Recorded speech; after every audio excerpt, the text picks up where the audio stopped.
Very good evening to you. Welcome to the West Ham Voice on a Friday evening. I did a survey on my YouTube account and I asked you guys what times you thought were best for me to do sort of daily videos, not to interfere with the West Ham Weekly on a Monday night, and also when I do the Friday late nights, which won't happen often, but will happen maybe once a month or so.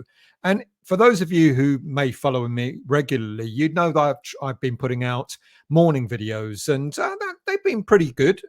Good response from those. But I did a survey and I asked, what's your preference? What sort of time of the day would you prefer videos to go out? And I offered a number of different ranges, and one of them, well, the one that came out tops was around about 6 o'clock each evening.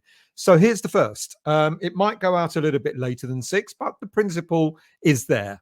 So thank you for that. Thank you for getting involved in the survey. If you're new to the channel, please do hit that like button that's somewhere down there. Please also become a subscriber of the channel. Costs you nothing to subscribe. All the content is always free. So if you enjoy the content that you'll see today and you've yet to subscribe, then please do so. Yes, I've had a haircut and my glasses look like I'm wearing Joe 90 glasses, for those of you who may remember who Joe 90 was. Anyway, let's get into it, shall we? Because the first thing we're going to talk about is the game against Crystal Palace on Saturday. Second game of the season. Both teams in their first games of the season suffered 2-1 defeats to Brentford, and we lost to Aston Villa at home, as I'm sure you're all aware.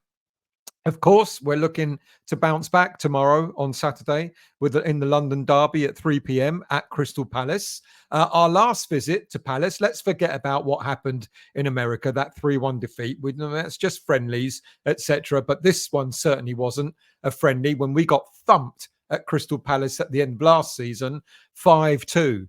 That was one of the more farcical games I think many of us had the misfortune to attend. It was one of the worst performances by West Ham, home or away, to be honest with you. And look, there was a big divide with Oliver. Can't even say his name. There was a big divide between the team that Oliver Glasner put together. He gave Crystal Palace a really fresh approach after he took over from Roy Hodgson. And we're kind of hoping that Julen Lopetegui, or Lopetegui, however you want to pronounce it, is going to eventually do the same at West Ham. Hopefully, he'll have the same impact that Glasner's had at Palace after replacing David Moyes. Now, we saw one or two signs of improvement in the game against Aston Villa last week, albeit that it took us at least half an hour to actually get ourselves into some kind of rhythm. And admittedly so, after that first half an hour, we could have been 3-0 down. And we were really fortunate to actually get a penalty and draw it back to 1-1. And we improved in the tail end of the first half, and we improved in the second half as well. But it wasn't to be. Now, look, we've got a tough game on Saturday. I like Palace. I think despite one or two of their players having left, they've still got an exciting team. And one thing they've got in abundance is pace in their team.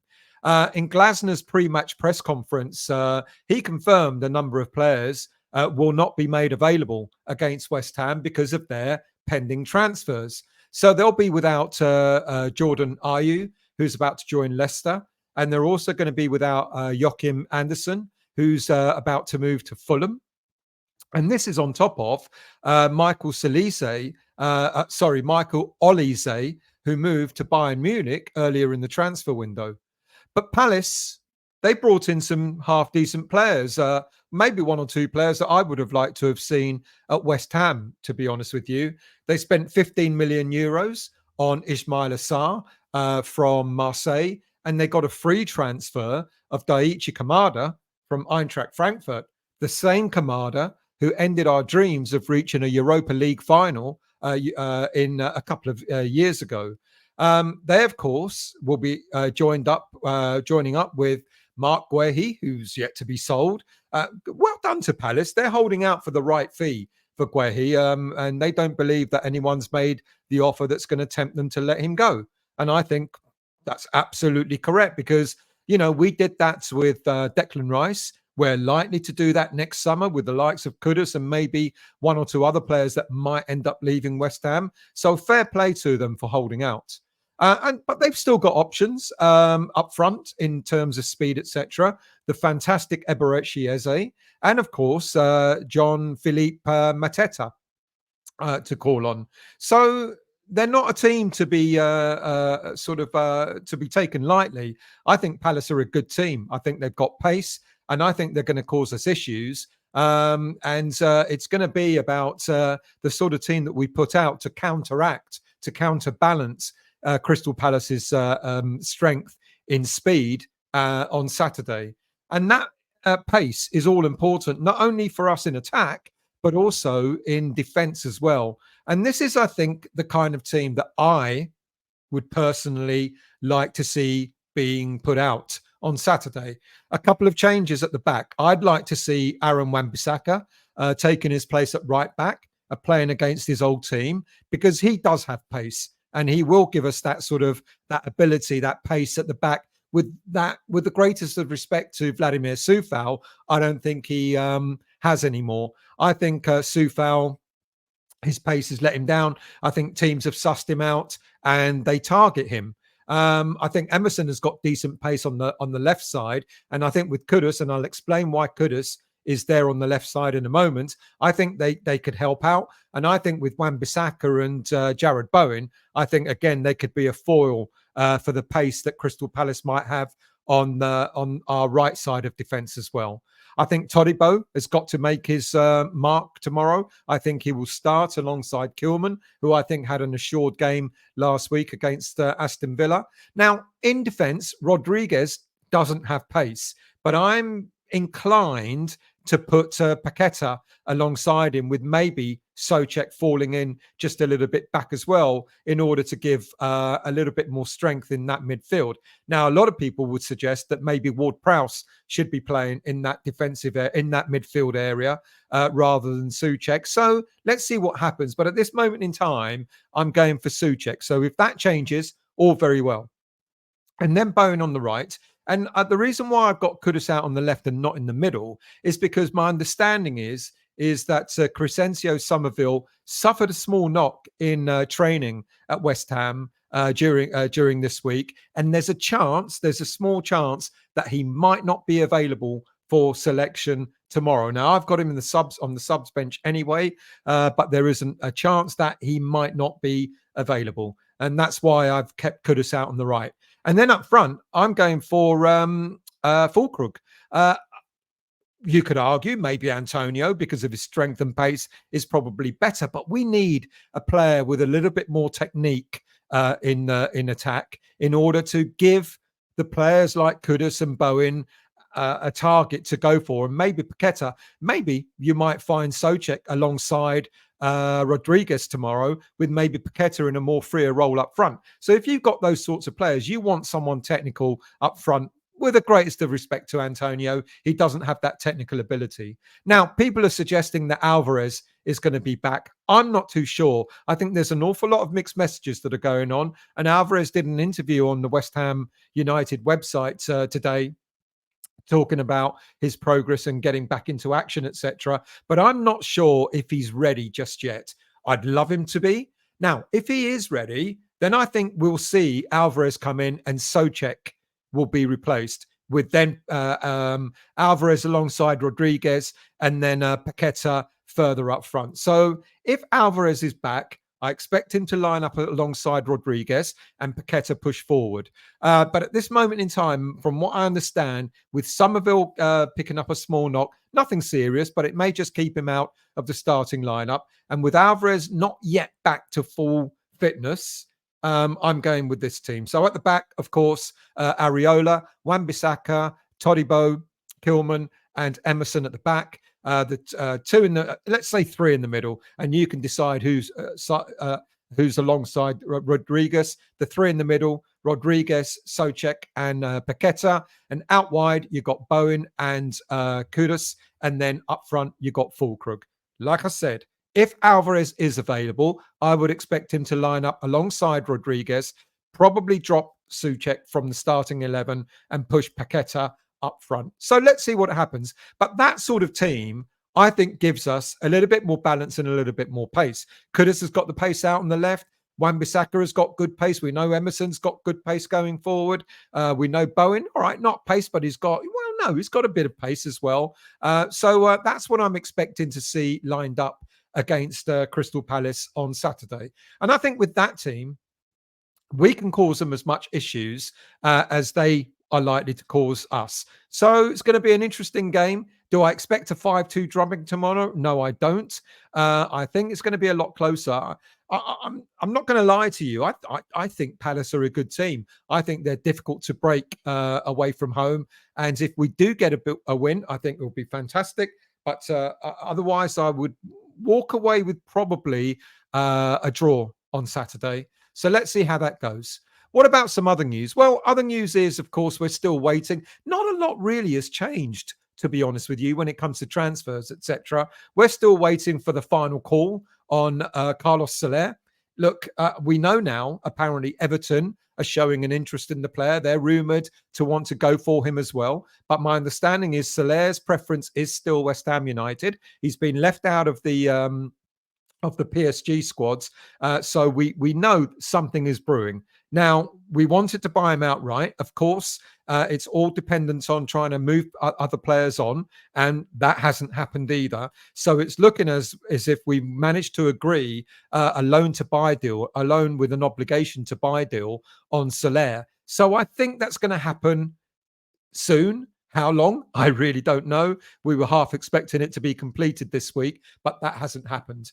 But of course, as I've just mentioned, we need to move players on, and that's proving a lot more difficult than I think we kind of expected it. There's players like, the obvious ones. We like to move on Kurt Zouma, Nigel Gerd, Maxwell Cornet, and Danny Ings. They're the main ones that we're looking to move on. And if you believe half the social media columns out there, we're also looking at moving on players like Vladimir Coufal, Dinos Mavropanos, Thomas Souček, James Ward-Prowse, and Antonio. Now that, along with the first four, is 9 players altogether, which is clearly not going to happen. Let's be realistic. With sort of 7-8 days left in the remainder of this transfer window, there's no way we're going to move that many players on and then having to get as many players back in to replace them. That's not likely to happen. I said over a week ago, we're at the stage now of tweaking our squad. That's where we're at in terms of one in, one out, and that's what we're kind of looking at doing. If we're lucky, I think at best we'll get a maximum of 3 more players coming into the club. At worst, this will be it. There'll be no more, even Soler. Actually, let me take that back. I think we will get Soler, and that might be our lot. I'd like to see another couple of players come in. I'd like to see another defender, maybe to cover in central defence or right side of defence. A lot of people are talking about looking at Chelsea and the number of players that they're likely to sort of move on, and maybe like Chalobah, for example, in the left back. His name escapes me. Maybe that we can Chilwell. Maybe we can look at. The problem is with Chalobah, I'd like him because he can also play at right back. The problem with Chilwell is his salary, £190,000 a week apparently is on. There's no way we could afford to bring a player in on salaries like that. And we're kind of in a tricky position now. I'd also like, by the way, to see another striker come in. I think that's obvious as well. But we're in the tricky position of, who can we actually move on in order to get more players in? And we kind of in a position where the players that we want to move out, they're kind of in a number of categories. We've got players with poor injury records, which makes them a risk for other clubs to invest in. We've got players on really high wages and long contracts, which makes them too expensive for other clubs to take on. And then we've got players who are older, in which many other clubs might perceive to be, at the tail end of their careers, where they may be past their best and will have little or no sell-on value. And again, that puts other clubs off. I guess this is the legacy that Tim Steidten has inherited. So it's of no surprise when he says that this is a 5-year project in the making.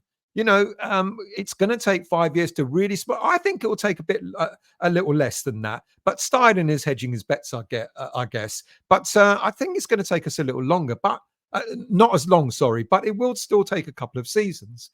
But with the introduction of players like 30-year-old Guido Rodriguez, 31-year-old Nicholas Fulkrug, 33-year-old Wes Foderingham, are we not adding more issues to our already aged squad? I don't know. One could argue with the likes of Wes Foderingham, he's more experienced than the goalie that departed, Joseph Anang. World Cup winner Guido Rodriguez is probably a better option in holding midfield, whilst Alvarez is still recuperating. And rather than having Ward Prowse there, I don't know. You tell me. Who would you prefer? Would you prefer Rodriguez, or would you prefer Ward Prowse to come into the team? And then with Fulkrug, he's a much better striker than the either option of Antonio and Danny Ings. So the changes in the squad are incremental, and the arrival of Soler will obviously help change the face of the squad even further. But what of the other players that we're trying to shift? Now, we hear, Kurt Zouma failed his medical over in Dubai, but there are still plans to move Zouma and Naifa Gerd either to the UAE or to Saudi. But to date, no one has taken either player on.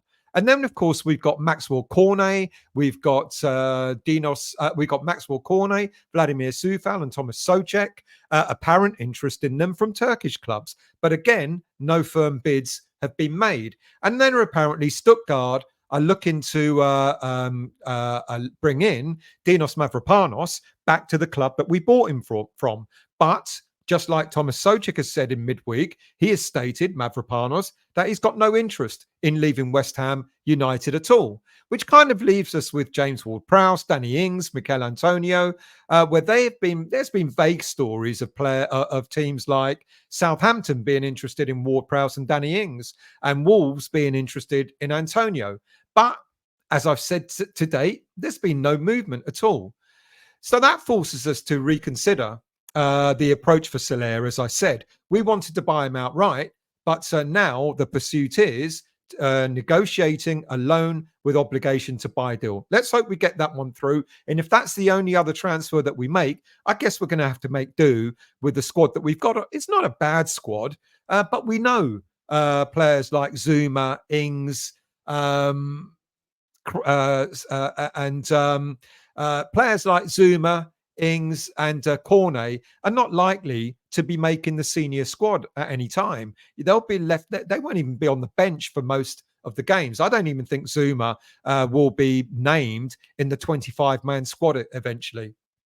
So I guess it makes perfect sense that if we can sell some of these players in this window, then at least it takes their big wages off this year's budget, as well as recouping some money in our transfer funds as well, in order to be able to go and bring in a couple of other players. Now, other players that we're apparently interested in is central defender Victor Nelson of Galatasaray.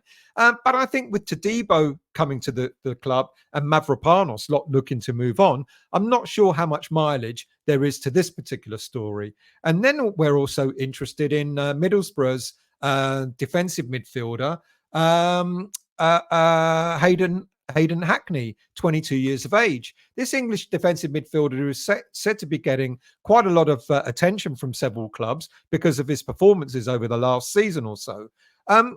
Sounds great, but we've also got players ourselves in this position, young players ourselves. Why not look at potentially, instead of bringing in Hayden Hackney, why not keep Freddie Potts at the club, which is rumoured to be on his way back out on loan? So I think there's a little bit confusion there. We're looking at young, dynamic players to come into the club, and yet we've got young, dynamic players in the squad who are not being given the opportunity. In fact, what seems to be going on is even more of our young players, our academy players, are looking at going out on loan. We've already sent on loan Christian Heggie, the goalie, Michael Forbes, Levi Lang from defence, George Earthy and Callum Marshall from our attack. And there are another 3 players that are destined to be going out on loan as well. I've just mentioned Freddie Potts, Gideon Kodua, who I'm going to talk about in a moment. And then, of course, there's the Brazilian defender, Luizao, who's meant to be going out on loan too.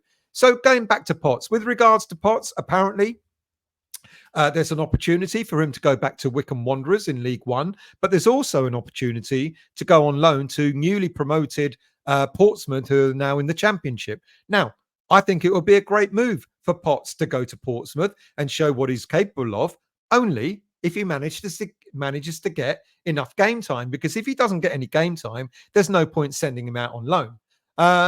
Because if we find that he's warming the bench too often, then that would have been a wasted opportunity.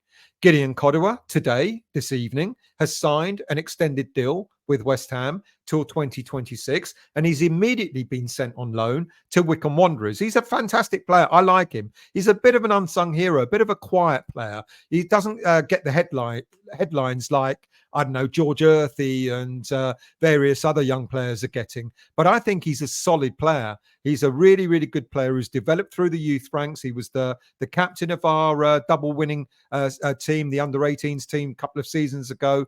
And he's now on loan. He signed a deal till 2026, and he's now out on loan to Wycombe Wanderers, and I wish him well, and I wish that he will play. He went on loan to Wycombe last season in the second half of last season and made 10 appearances. So I hope he gets a better run out this time round. And then there's wrong one. There's Luizao. Now, Luizao is an odd one. We brought him from Brazilian club Sao Paulo back in January 2023. He's now 22 years of age, and despite many false dawns, he has never made a senior appearance for West Ham, and is unlikely to do so by the look of things. It's rumoured that Corinthians, Brazilian team, want to buy him back. I don't quite know what the deal is. Apparently, we want to sell him for around about 5 million euros and sell him for about 70%, and we keep 30%. That happens abroad, not so much over here. But apparently, Corinthians only want to buy him for around 2.5 million euros. It's throwing out mixed messages, because we're also saying that we want a buyback option. Now, look. If he's good enough, he's got 2 years left on his contract, by the way. If he's good enough, or if we think he's going to actually make it for the future, then why not just send him out on loan? Apparently, there are French clubs and there are Belgian clubs interested in him as well. Send him out on loan for this season. See how he does. If he does well, you bring him back and you look at maybe bringing him into the first team. If he doesn't do well, then you've got him another year. Then go ahead and sell him for 2, 3, 4 million and let the young lad go. So there's your update. It's going to be an interesting last sort of 7 or 8 days in the transfer market. I still think we've got a little bit of business to do, but not quite as much as what's suggested about having 9 players made available for sale.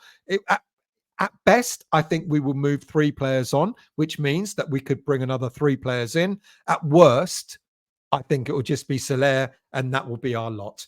But let's just focus now on the team that we've got, the players that we've got, and looking at who's going to start against Crystal Palace. Going back to that, as I've said, I think Wan-Bissaka will start. I think Todibo will start. And I think probably Fulkrug will start. My understanding is Summerville's got a small knock. He may make it. He may not. We don't know just yet. And Alvarez, it would be wonderful if Alvarez does return. And like I said, if Alvarez does come back, I would replace him with Souček, put Souček on the bench, push the Brazilian. The names keep going. I don't know why I do get a blank. Push Paqueta up front and put Alvarez alongside Rodriguez. There you go. Thank you all for watching. Really much appreciated. You don't want to see that slide. And I'll see you all again soon. Let's hope for a win on Saturday to kick off our season. And thanks for watching. Do subscribe, and I'll see you all soon.